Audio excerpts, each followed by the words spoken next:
All right. Okay, welcome in everybody. Thank you for coming in. So let's go ahead and get started here. So where are we actually? Let me pull this up. Okay, so I started the recording, and thank you everyone for coming in. We got Bella joining us today, Kyla, Nadine, and Vidi.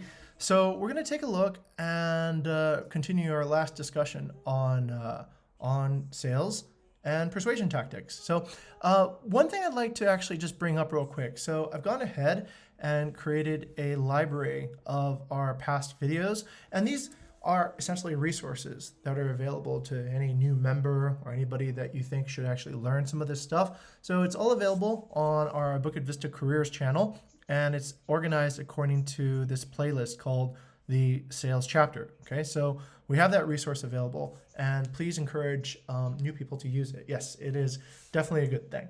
Okay, let's see. Let's go ahead and take a look at some of the discussion topics that we want to cover today. So I'm going to zoom out for a bit and take a look at some of our guideline for the evolution to see if our KPIs need kind of like a zoom out and take a look at it. Okay, so I think last time we talked about this, right? We talked about what kind of people do we actually want in the group and what our expectations of new members are. So we did have this discussion that we pinned to the top of the discussion paper here. And these are some of the expectations that we have for new talent. As the chapter evolves, I think it will, of course, get bigger. A lot of people who work in the upper funnel in HR should be attending, along with people who work in the upper funnels of guest and also partner funnels. So we should see more integration. But we've already stated some of our expectations for the new joiners of what they should be able to do. So we do expect them to be fast learners, willing to hustle, like to face challenges, and can work under our target. We also expect that seniors should prepare good guidelines for the new members and balancing the capabilities of all the members of the chapter by distributing work to where it's needed, good delegation. Please read the guidelines if you haven't. Essentially, this is the home document. We will be revisiting it often as part of our inspection process. And then when we have clear guidelines, we can refer everybody to it. Okay, so that's pretty much set. And one of the things I thought about as a method of how to actually determine good KPIs could be, this is just a suggestion at the moment, and I encourage discussion, not now, but maybe a little bit later when you guys want to think about it, is what is the effective KPI for understanding if the people who are in this group are effective? So a quick one that I came up with is, what is the time to actually close your first 3 particular deals? Let's say in Bella's case, right? She's organizing events on behalf of the company. So what is the time required for Bella to, take and close those deals? That can be an example of a KPI for actually proving that the person has those qualities that we are looking for, that willingness to learn, the willingness to go out and hustle and drive and make conversions happen. Okay, anyway, welcome Ursha also to the group. Maybe I can actually ask Kyla if you could be our secretary. I think I see you already filling in some of the notes there. I appreciate that. Kyla already has this instinctive knowledge of how to be in the right place at the right time. Thank you. Appreciate that a lot. All right. This was another thing that I thought about, and this was the idea, how do we actually innovate our methods? So what does actually making a better tool look like, and how do we know that we're actually creating better tools? Well, one of the ways of knowing if you have a better tool is, are you getting any growth on the other KPIs, right? These KPIs, which we had discussed earlier about sales culture, persuasion, active marketing, well, if those KPIs start getting better, then we know that something is working with our tools, right? So that's one effective way of knowing if we are innovating our guidelines correctly. We're able to essentially reach our targets more quickly. Okay, so without further ado, let me jump into kind of like the bulk of where the discussion is today. I'll show a few more things that I've integrated into this guideline matrix, right? And I'll explain why I've added it into it. And these are all open for discussion. We are setting the foundations once again. So please feel free to agree or disagree if you do not agree with this. So one of the things I'd like to bring our attention to was this. So at an earlier discussion over here, we mentioned, where's the checkbox? Oh, okay, give me a second here. Okay. We mentioned that we were going to create these programs that effectively looked after how we're going to do our efforts in marketing, persuasion, negotiation, and improve sales culture. Well, some of this was actually highlighted before. How do we actually improve persuasion and negotiations? So we mentioned that we would actually focus on spoken technique and written technique. Okay, so let's take that and integrate it into the guideline and see what it would look like. So the way I've integrated it into the guideline is now we have essentially a few written techniques. The written techniques include instant messaging, email, messaging on platforms, and spoken technique, which is highlighted here. Now, spoken technique is probably going to be the most difficult to actually document because it's like an experience, right? To actually be able to listen and to critique it. But we might need to innovate to figure out a way to guide spoken technique. How do we actually show what a good pitch looks like? How do we see what a good execution of a good pitch actually looks like, right? So this is just giving us a little bit of foundational texture for what might come. All right, that having been said, thank you very much for creating the sub bars there. Okay, let's go ahead and take a look at what we've created. So the homework last time was to bring a few examples, and let's take a look at what we've done already. We have some annotations here, which are very well cleaned up from the last time. And let's take a look at the annotations first before we go and take a look at any new examples. So this looks pretty good. This is very, very clear and easy to understand. Let's go to Nadine. Nadine, what can you see here? What is made abundantly clear? So yeah, we know that what is good from these conversations and what guidelines that we are following already All in right. this conversation. Okay. And I believe Kyla, did you make these annotations on the text? Yeah, showing the blue box, the red box, and then the orange circles. No. This Oh, one is on my. I okay. think this is Not. Nadine. Was Yeah, Nadine? Was this it's yours? mine. Okay, Yes, Nadine, yes. fantastic. Okay, excellent. Sorry, I didn't give you proper credit for that, Nadine. So this is really good, by the way. This is easy to understand. And let's go to somebody absolutely new here. Ursha, could you tell me a examination from your examination of this? What was the response time between the guest or between when the was it the guest or it was the partner, right? When the partner, what was the response time between our message and the partner's response? It's very tight. Yes, like what was the response time in terms of how much time elapsed between when the partner wrote to us and when we wrote back to them? It's short actually. How long? Oh, what do you mean in this message? It's Yeah, 1 minute. 1 minute. Okay, very good. Ursha was able to understand that really quickly because it's highlighted here in the orange circles, right? So that is fantastic. Let's go to Bella. Bella, can you give us a case of where you see an accusation audit? Acquisition audit. Wait, I actually forgot what was acquisition audit. But it doesn't matter if you forgot, right? Because you can find it here. Can you give us the example of the accusation audit in this particular case? Sounds like you really understand the market situation right now. No, that's not the accusation audit. You need, let's, okay, try again, Bella. Try again. In case you are thinking. Yes, yes. Okay. Perhaps what we can do also, everybody, is to make it even more explicit here, right?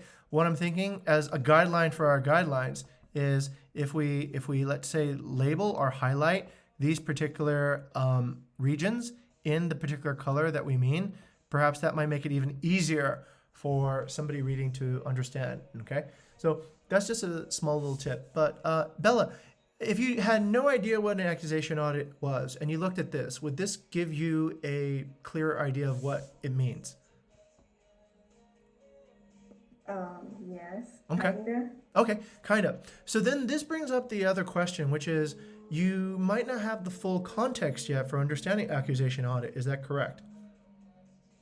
Yeah. Okay, great. And that brings up the point that Vidhi had talked about last week too. Vidhi, do you remember you mentioned this, right? So it looks more like this table is tips and tricks, not guidelines. So Vidhi, tell us a little bit more about that thought. Yeah. So let's say you're a new person in onboarding Mm-hmm. and you see this document. There is no when to use it as well. Right. Because the flow is very important. Got it. Show to use accusation audit in the beginning of your engagement with the client or not? No, no, because as Nadine demonstrated just now, it's more you should build engagement. That's the first one, Correct. and then accusation audit in somewhere in the middle. Correct. In what instance, what's a correct response, and how to respond to that, and so on and so forth. So building a flow is very important to show the when and where. Correct. And use the tips and tricks. I think this is my suggestion. These principles should be hyperlinked at the very top of each guideline, right? So that anybody who wants to then explore and understand more about, let's say, a particular idea can click on that and they can go off page to understand more about it. So I'm going to give a quick example of how this could actually work. Let's say, for example, this is the principle, right? So we want to make a link to it to, let's say, the evolutionary structure of the pitch. So we take this pitch link, which shows essentially, let's go to Bella, right? So the pitch shows essentially what the different stages are, what the emotional journey is, and what the purpose of each particular stage is, right? So you can see accusation audits are used over here to build trust and encourage, open conversation. And we can essentially take this and then perhaps what we can do is link it over here. And so now this principle has a place, right? This principle has a home ground to take place. Let's go to Bella. Bella, would you think that would be an effective way then to give you a richer context to understanding the when and the how for this type of conversation? Yeah, I think it will give more context to it.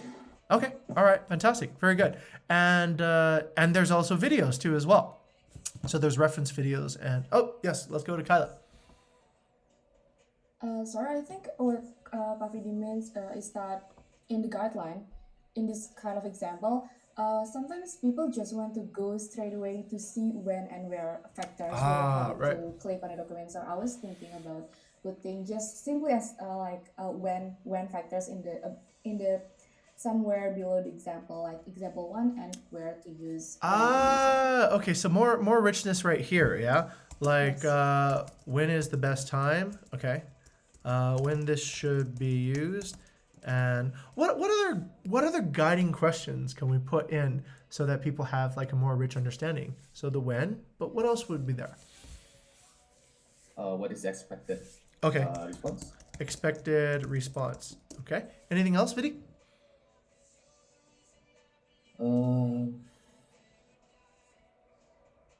For now, just that. Okay, all right.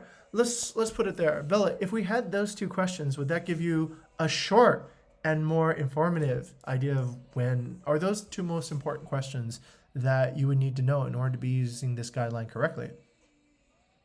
Yeah, I think those two are necessary. Okay, all right, fantastic. Okay, so we have found, hey, listen everybody, let's go back to the Amazon mechanism idea again.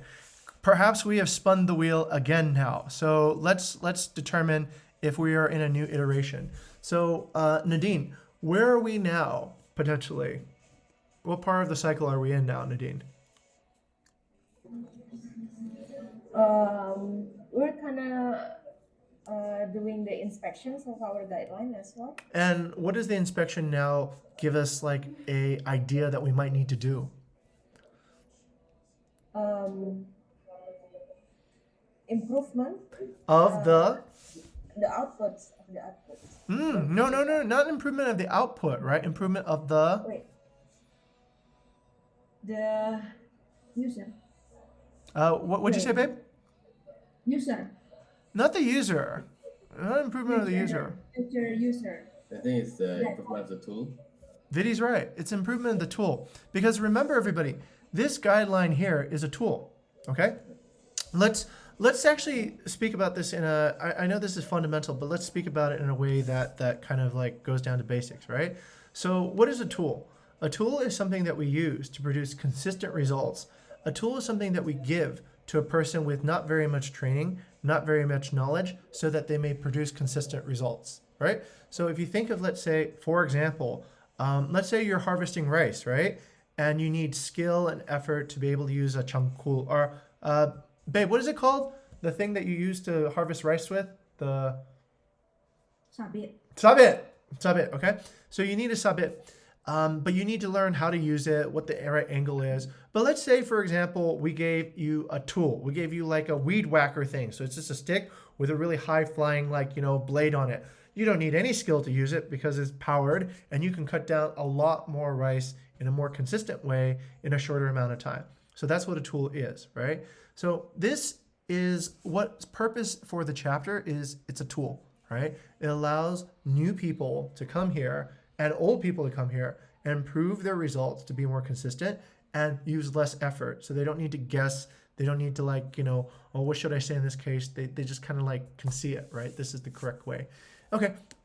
If that's the case, then we might need to revisit how we build our tools now. Because in addition to having just the before, right, which was just this, we are also putting in these two explanations now at the top. So if we're going to improve the tool, then we need to ask, is this necessary for the entire tool? Let's go to Nadine.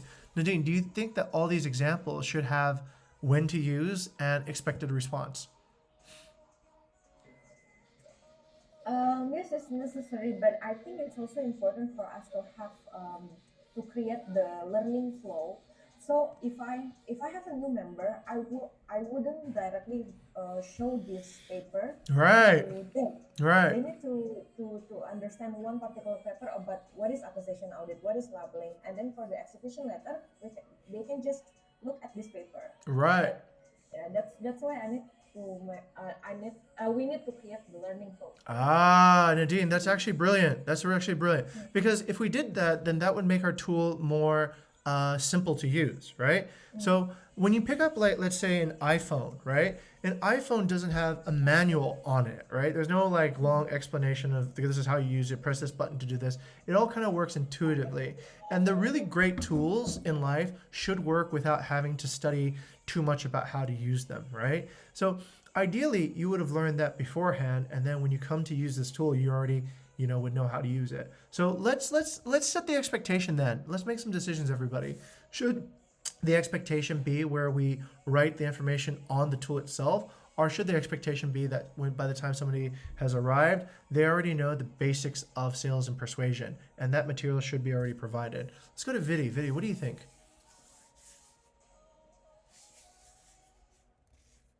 Oh, yeah, that's two approach, right? Right.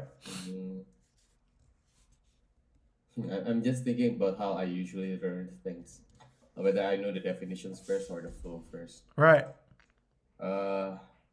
Usually it's more like the first one that you mentioned, sir. It's like the flow, and in each thing, like glossary, there's something that links to the glossary itself. Right. Usually that will be like that. But what Nadine is proposing is that we provide all the vocabularies first and then provide them with the flow, right? Right. Yeah, I tend to use the first one, Which is which is there's a flow, and then for each glossary you link it to a particular definition. like this, right? Yeah. Okay. Yes, that's Off page. yeah. Okay, I tend to agree with that actually, everyone. So I think the tool should be simple and it should be elegant, right? And there should be, let's say this is more advanced tool, right? It requires somebody with already some appreciation of how to do basic sales and negotiation, right? So this isn't a tool for absolute beginners. So we need to also have those expectations, Nadine. So this goes back up to our expectations of people who are new in the chapter, right? So they should be fast learner and willing to hustle, but they also should read what? What should they study before they come in? Do we have a document that explains the basic sales and persuasion techniques? We only have document that refers to the video about those materials. Right, right. So they would have to watch a few videos in order to do it, right? Okay. All right. So let's do this then.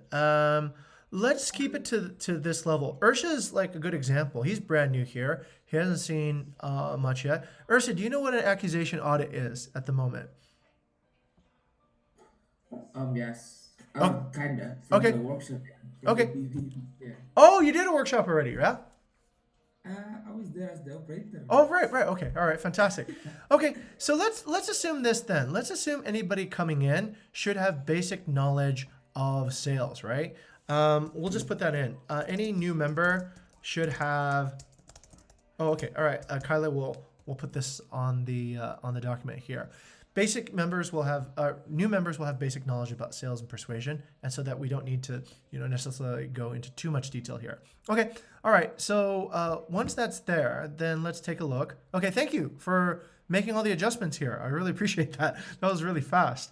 All right, let's take a look and grab some examples now. I think we have some good examples of response time. This is pretty simple. Response time is all pretty fast. This response time was in 4 minutes, within 3 minutes, within 3 minutes. So that looks right. That looks like it's pretty much a good example. And bad examples are like this, right? So we have something here, and then a response time like, I don't know how many hours that is, but that's a pretty long gap, right, between the question and then the answer. And this is actually, wait, let's look at this. Besides response time alone, what else is maybe not even correct about this? Let's go to Wayana. Babe, what is wrong about this particular engagement? So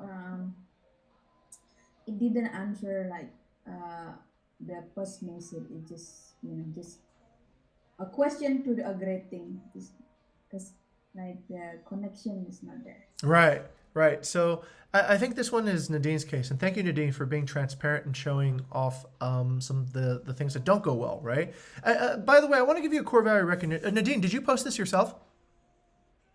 Yes. Okay, this is very good. Everybody, I think this is worthy of a core value mention.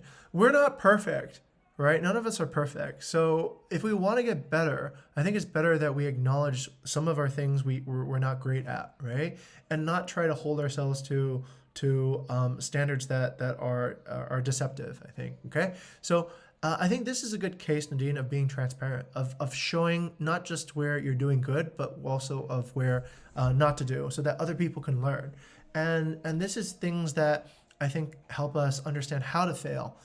It's a little bit like riding a bike. You're going to probably fall down when you ride a bike. So the method is never about how not to fall off your bike. It's like if you do fall, maybe you have some protection first, right? So you dampen the impact, or how should you fall, right? Maybe there is a better way to fall than other ways. And so I think that becomes kind of like the go-to solution. Of course, we don't want to fall, but if we do fall, how do we recover? And in this particular case, I think, yes, it is really late of a response, but also the first response can be, hey, I'm very sorry, I didn't get a chance to answer your question.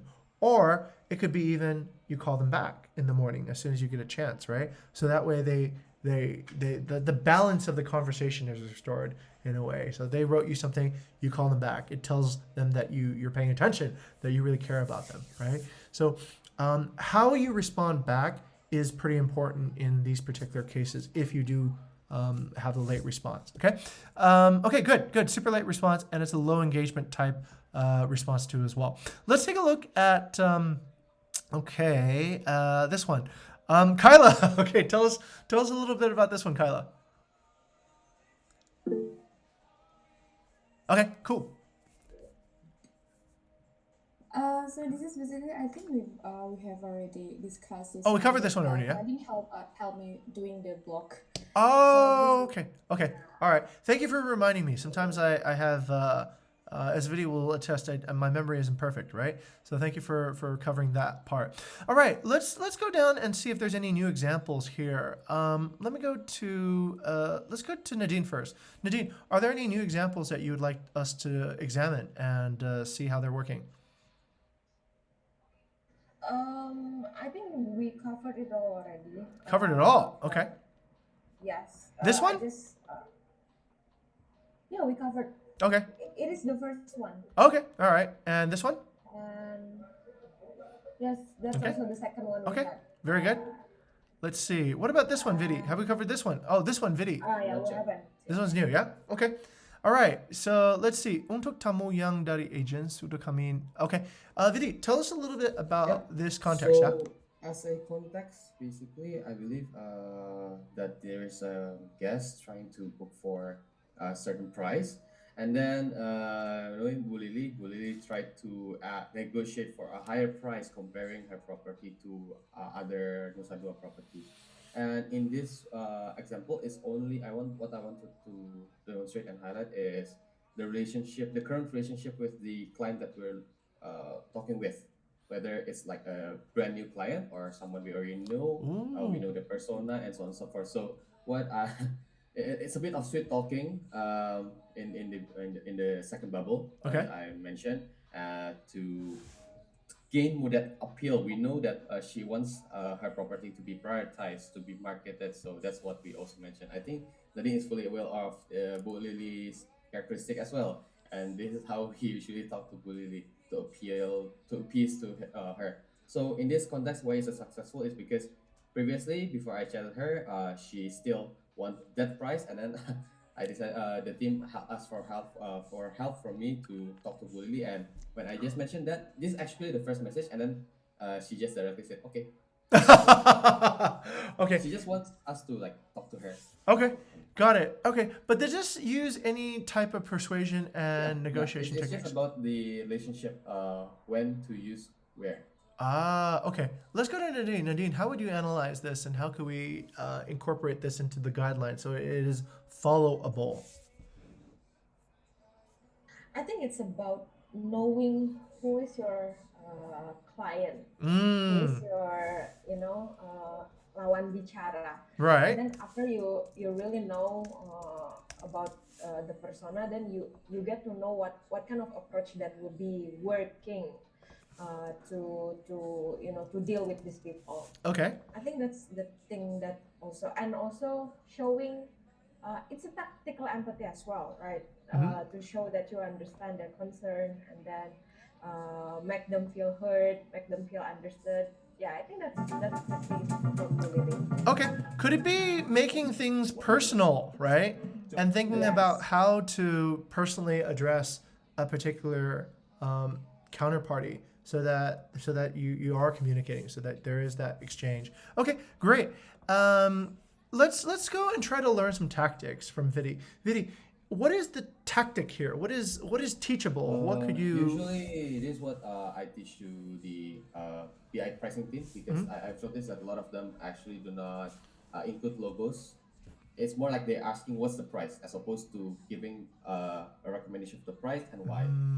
So actually, there are three-way, right, Mhm. for persuasion, which is pathos, egos, and logos. Yes. Pathos, Okay. logos, yeah. Yep. So this one is more like logos. Why I choose this price is because based on the rate table previously, this price have been set at have occurred.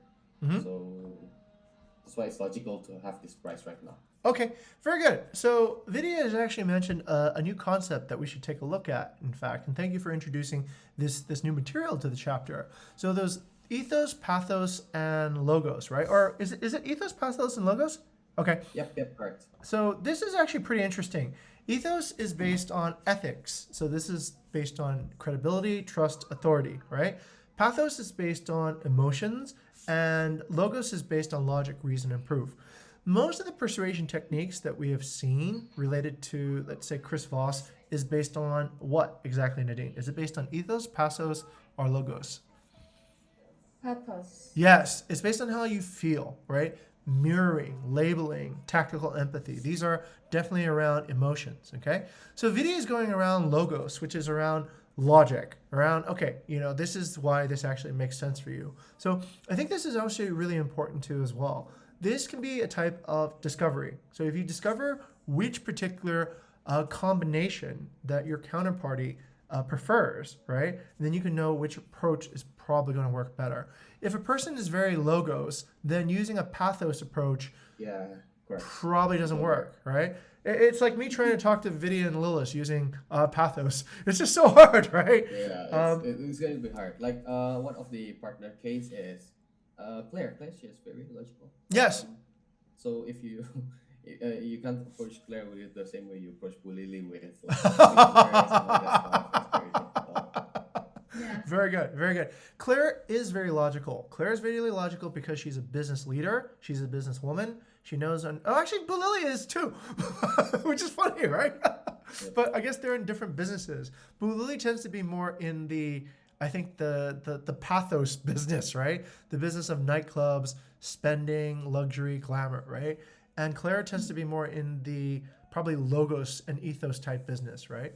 I actually feel like Claire is a lot of ethos. She takes actually, she was the one that told me narrative beats data, actually. So she said the narrative is more important than the data at a certain point. So that tends to indicate this. Okay, good. So I would say that this is something new, actually. But I don't know how to classify it yet, Vidi. Where would you particularly classify this now in the guideline? Okay, so let's say identifying your audience, which step would you would you put this identifying your audience in the work journey of the sales and negotiation? It would be very early, right? It would Very early, be right? the Yeah. first step right here. Yep. So this is more like a prep as of the prep before the execution to identify the audience. Because Right. this emotional journey, so that will be more like Right. Okay. I have a hard time now. Now I have to go to Kyla. Kyla, I need to rely on your wisdom now. How do we integrate what Vidya has just said into any of the tools that we have? How would you like to kind of bring this idea in? About the three methods, yeah. Yeah, like where do we put it? Do we put it on the evolutionary roadmap? Do we put it here in the? We got to put it somewhere. It seems to make sense. Yeah, actually, it's kind of sad for me to haven't noticed that kind of method far away before we establish the evolutionary method, because I think the combination of both is going to be great. But since the evolutionary method is kind of packed, I think we can actually fit in. Okay. When identifying the owner, we can elaborate some more, like with especially when we are trying to discover their persona. I think it's somewhere between Yeah. the first one or the second one. I have an idea actually, Kyla, and I noticed we have an inconsistency here up at the top, everyone, right? So check this out. This is actually pretty interesting. Wayana, Nadine, and Kyla, check this out. So you see here on each category of owner, we have accusation audit, we have questions for integrity, all this. So these things, like an accusation audit, is a method of building trust and open conversation, right? We do not have a method for identifying the owner category, right? We don't have a method yet. So perhaps this is our method now. So Let's do that. yeah, does that make sense? Yeah. Okay. That's great. Okay, so perhaps this is it. We can use this as one of our methods in the evolutionary pathway, right? So let me do this actually, Kyla. I'll seed it and I'll tag you on it for elaboration because I need to carry on with the rest of the conversation, right? But I'll seed it right here, and this could be perhaps. I don't even know where it would go, right? It's kind of like not even a category yet. It's like maybe this is sort of like general approaches, right? General approach, right? And this is the general approach right here. What do you think? Sure. Yes, Nadine. But I think the most important one in this stage is how do we know, how do we determine this person, whether it's ethos or logos or pathos. So the questions as well. How do we? Right. We need to flesh out the guideline. Yeah. So I think I can answer. I want to answer that question now because that's definitely a sub discussion. But there is an answer actually, Nadine. Do you believe that there is an answer? Yes, of course. Okay. Because I think the ethos, this triangle chart is a parameter, right? Not the method, right? So we need to determine the method, how to how to know this Of course. from the people that we're. I think, you know what, actually, everybody, I have a new breakthrough again, right? And think about this. Maybe we've categorized owners incorrectly. Yeah? Okay? So we've categorized owners according to a management situation, right? Maybe we should categorize owners according to a ethos, pathos, or logos, right? Because that is more general. No, that can be, they can have any management situation, right? But our approach then is based on, is not based on their circumstance, but it's based on their personality. Does that make sense? All right. Okay, sorry. That was another Yeah. breakthrough thought. But let's go back. Nadine, it can be done. I totally believe it can be done because you can tell the difference between Claire and Ibu Lily, right? And we just need to think about it. Like what do they do for work? What sort of things that we talk about interest them? What do they wear? How do they present themselves? Those are very, very. I think you wear these clues around you actually most of the time. I believe we can find it out. But let's think about structural first, right? Once we have maybe a structural change here, that Vidi we're back here again, right? We're back here on the tool. We're looking at our tool, and now we're looking at the evolutionary roadmap. And Vidi has sparked a question, which is: have we categorized owners correctly? We've categorized them now according to business situation. Perhaps we should categorize them according to what ethos, pathos, or logos, right? Because then that would simplify the pitch, all right? For the pathos pitch, we use this. For the ethos pitch, we use this. For the logos pitch, we pitch this, right? And then you would just need 3 different types of pitches instead of, one for each type of owner situation, okay? And I do believe you can probably discover just based on very simple things. Like you can look at the aesthetics of the property. Did they put a lot of energy into the aesthetics? Generally, if they did, they're definitely more pathos, right? Think about like the French people that we deal with, right? They spend a lot of energy in the decoration and they're very pathos driven. They're very like how they feel, how they, react. And then you think about, let's say, somebody who, like Claire compared to Ibu Lily, right? Claire's interior design is much more conservative. Ibu Lily's is much more, outrageous, right? So, and they're it's not logical, right? Like for a person who, okay, anyway, let's get back on track here. Vidi, thank you. I think you actually kind of enlightened us here a little bit by giving us a pathway down a different direction. But I'm going to try to organize this a little bit. And Kyla, I think this is where, yes, what we need to do is we need to revisit the evolutionary roadmap now, Kyla, and think about, should we recategorize the way we define owners? And should there be a pitch according to that? Okay? So that's definitely a sub-discussion here. Let's focus a little bit back on the main track here. But I do like where this is going. Vidi, or wait. Let's go to Nadine. Nadine, Wayana, and Kyla. Let's arrange a sub-discussion where we can talk about this particular tool refinement, okay? This could be a tool refinement. Vidi, do you think that would be better, that if we categorize owners according to their way of reasoning rather than their current business situation? Yeah. One reason is because first, these 3 nodes of persuasion is actually like well researched and it's fundamental, and it pertains to the personality of the owner itself. And, Right. well, personality and is fundamental, while the business situation is more like Fluid. situational. Yeah, it's fluid, right? Yeah. Okay, got it. Yes, Nadine. I think we can do like adding this parameter, but not replacing the circumstance, because I believe a different persona will respond differently to one particular circumstance, right? True. Nadine is right and Vidi is right too. Here's where I actually see this as being a way of sharing both ideas, right? It's actually the building trust part has a lot to do with this particular situation here, right? Yeah. Building trust is based on, are they logos, ethos, or pathos? But the discovery, right, and the pattern matching is situational, right? The pattern matching is what situation are they in and what service would they need in response to that. That is not necessarily ethos, pathos, or logos. That's like, okay, you need this because you're in this situation right now. So the pattern matching can be based on the owner's business situation. But I think the discovery and the building trust is definitely based on this particular understanding of the owner's reasoning personality, right? What would you call this, Vidi? What would you call this concept? Pathos, logos, ethos. personality.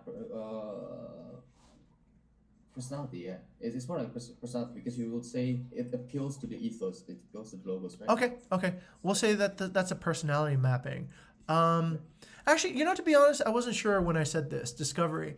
Should discovery be based more on the situation or discovery based more on the personality of the owner? Let's go to Nadine. What do you think? Mm, could be both of it Could though. be both, right? Yeah, you need to know Yeah. what their business situation is, but then you need to know. Oh, very consistent, right? Remember what we said before? We need to figure out what the core motivations are, right? Right. All right. So the core motivations then depend upon what is the owner's personality, right? If the core motivations are logos, then it needs to be logical. And, this stacks to this, stacks to this, right? If the core motivation is pathos, then it needs to be like, based on emotions, okay? Okay, great. That's good. Thank you, Vidi. Your new output has made us inspect our tool and made us refine the way our tool is being built now. So that's great. Okay, thank you, Vidi, for coming up with that particular example. Let's keep on going. Vidi, you have another example of something that doesn't work. Yeah, the one that does not work is I have actually been evaluated. Like, I also attached a link to the evaluation. Okay. Why and also Nadine joined in the HR workshop. Okay, let's go take a look at HR workshop. Yeah, so it's something similar like this session, but it's specifically for the guest. If you go down a little bit, yep. So there's evaluation. So a bit up, I think the most recent one. Yeah. So up again, up. Yep. HR exercise. So this is the evaluation. So I just transferred like what are the examples and what are the evaluation. Okay. So this has been done. This just to raise the awareness that this kind of thing also exists. Okay. Specifically for the guest funnel. Faster response rate. Okay, give location, but understanding the information. Okay. Okay. First is response time is slow. Second is we share the location after time what time you visit, then confirm our site. Thank you for that. What's that? So what's the problem here then, Vidi? Chicken and the egg? Yeah, so on that discussion particularly, we were also trying to figure out like whether we should give the specific location itself, right, to the guest, which affects our current guideline. In this case, we gave the address directly as well. But in the evaluation, we can see that I think there are some other ways to give approximate location and guide them to it as opposed to giving the address directly. Yes. The convention. Yes. And that's why we have to have a more tight relationship with the offline staff. And Yes. yeah, so that's a part of the evaluation as well. Okay, so in this particular case, we're on two boundaries, right? We don't want to give the exact location because if they do, we might get circumvented, right? Yeah. And then the second side, well, I think the first side should be this. Oh, somebody said something. Great input. Okay, let me take a look at that. Vidi said you can boo Lily. Okay, yeah, all right. No, it's actually Mo's evaluation on this particular case. Oh, It's okay, AI, got it, right? got Yeah. it, got it, got it. No, it's- And I think one of the things, so this is very specific to the guest funnel, but one thing that can be taken up to all of the other funnels as well is providing something without the client having to inquire further. Yes, answering their question. Answering their question. Yeah. So Mobile and also Om Rafiq provided this evaluation as well. That for example, if there's a question, you provide the answer and more. Inspire delight, right?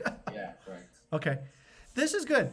What I see here is actually, it seems like a lot of hesitation, right? Yep. It seems like there's a lot of distrust. Like, I'm not going to show you mine until you show me yours, right? So the tone of this, I think, is wrong. It doesn't inspire delight. It actually is some sort of, it's a little bit weird, right? It's not very transparent. I think a few things here, right? This goes beyond persuasion negotiation. It's a little bit more deep. One, I think community should have a handle on partners so that guest circumvention is not an issue, right? That should be one. We should be able to trust our partners, right? If we don't trust our partners, then how are we supposed to work?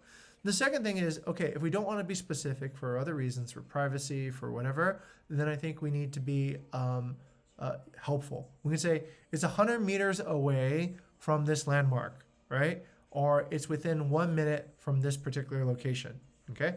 So for all intents and purposes, then it is pretty much, they understood where the location is, okay? And then I think we need to be helpful. Like, what time would you like to come visit so that I can arrange for, let's say, staff to be present, right? So once you've given that, there's no sort of reason for the person to know the exact address until they have committed to a time, right? So, okay, this one I'm not sure what guideline this violates or anything, but let's go to Nadine. What do you think is wrong here?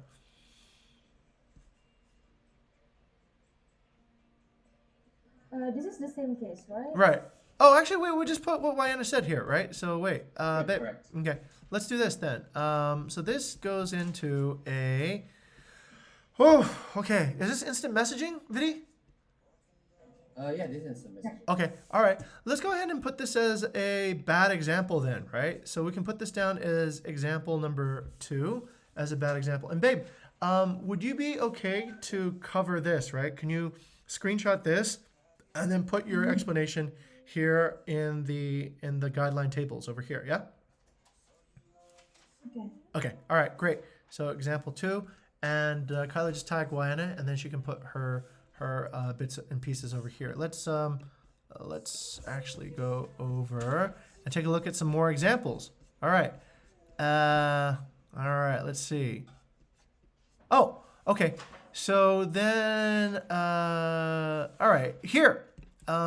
This one I wanted to bring up because this one worked. So I brought up a new category, and this was under email, right? And this was to technically a partner, Airbnb, right? So this was the email that got the Nadine and Wayana account opened again. So I just wrote it kind of intuitively. I didn't really think of any particular negotiation tactics at the moment. But then when I look back on it, it does help, right? So in the very beginning, I stated my objective very clearly. So the person on the opposite side knows what is a favorable result, right? So this is equivalent to this idea of a call to action or accusation audit or whatever it might be. We need to be clear about where we want to end up at the very end of this discussion, right? And then I also then do discovery on my own, right? So because this is email, what I'm trying to do is I'm trying to reduce the number of back and forth iterations, right? So normally in a conversation, you can ask somebody questions to discover, but in an email, you're better off probably just guessing and just make some guesses, some intelligent guesses, what could be the actual issue, right? So I self-discovered. I discovered what they might ask me, right? Why do you have this? Why would this be an issue? And I responded to essentially the questions that they perhaps would ask, right? So I responded to, why would I turn back on your account? You're defrauding the platform, right? So I was like, no, I'm not defrauding the platform. We have multiple properties. Okay, this is how we do it, right? We divide it into shifts and it explains essentially why the circumstance looks the way it does. So this is a bit of discovery and a reiteration. And the final is I provided a solution, right? So I said, okay, I think this is this, and I also pulled in an authority figure, right? Joy, who's our account manager, also into the mix. And Joy, if she had the opportunity, she could then assist with this particular case. Okay, so that is the technique, but I don't really have Nadine, how would you break this down? Is this an example of calibrated questions, accusation audit, or is using those particular techniques not really applicable in email? I think it's applicable, but you need to reframe it a little bit differently. Okay. In email. So basically, you applied it already. Like the first one, objective. It's kind of like you're responding the accusation audit, right? A little bit, yeah. Yes, the discovery as well. You're trying to prevent. Yeah, because we're really aware that these platforms that we are using is. Like you said, you prevent too many, iterations. So this is actually the good approach to using email. Okay, got it. So if we're using email, then we need to kind of go through this conversation within our own head first, right? We need to see, okay, all right, what is the accusation on, what's their response, right? And then respond to that. And then think about, okay, what's the discovery and what's the response to that? Okay. All right. So then I put this down as, okay, we stated the objective, we stated the accusation, we framed the problem, and we suggested a solution. And then also we deferred to a supporting authority, right? So that part is also pretty good, because if you defer to somebody who knows you and they know you, then that's a little bit of a bandwagon effect, right? So the Airbnb person knows Joy, I know Joy, and Joy can vouch for me, right? So that's a little bit of a supporting. It's like a backlink in a way. Okay, so this is pretty much it then. Let's see. Do we have any other new examples, anybody, that we would like to have examined? Oh, here's one. I think there's some stuff that Alia put in here. Is this new? Excuse me.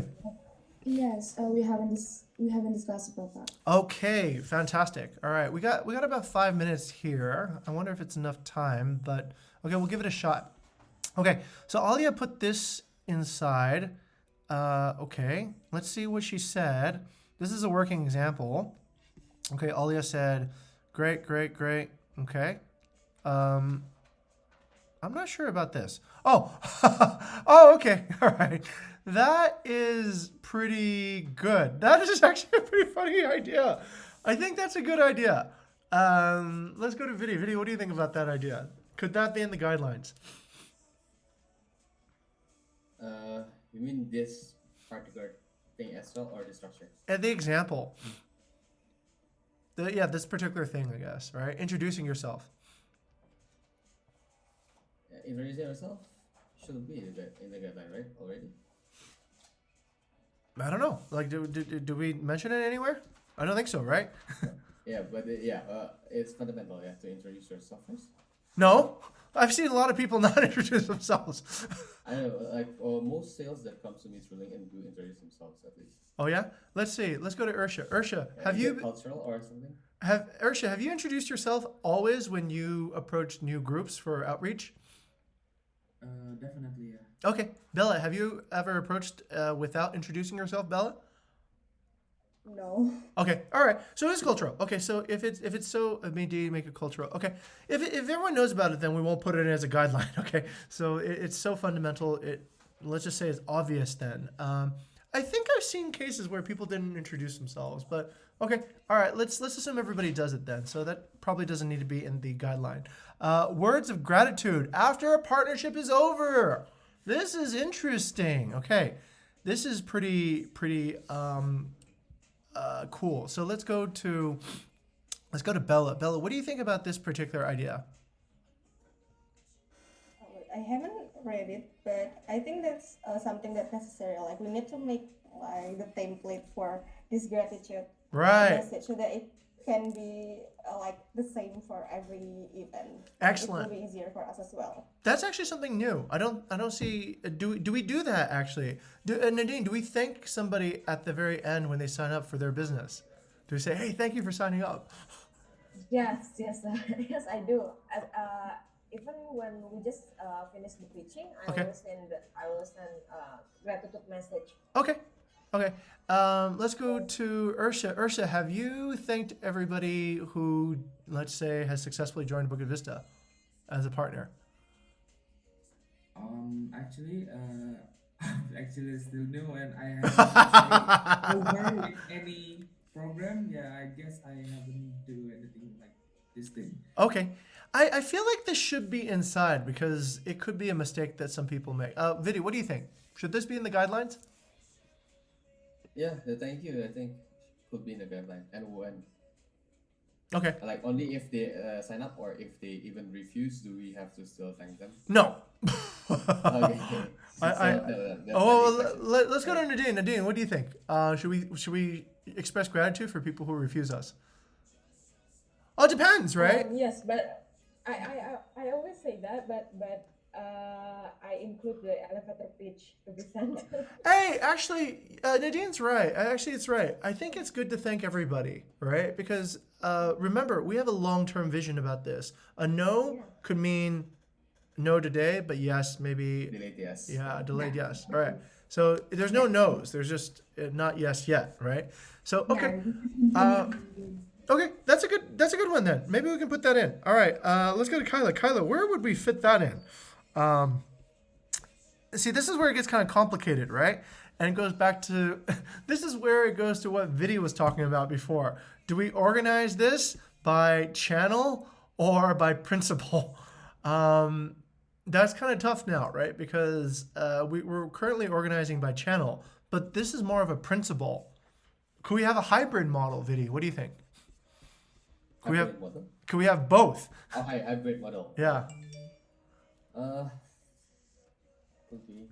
I think that's why most instructions are written like chronologically because that's absolute. I see. This is more like RAM, Vidya, right? So Yeah. this is kind of like a random access memory. You look at, okay, email, what is the example? Instant message, what is the example? Sort of like that.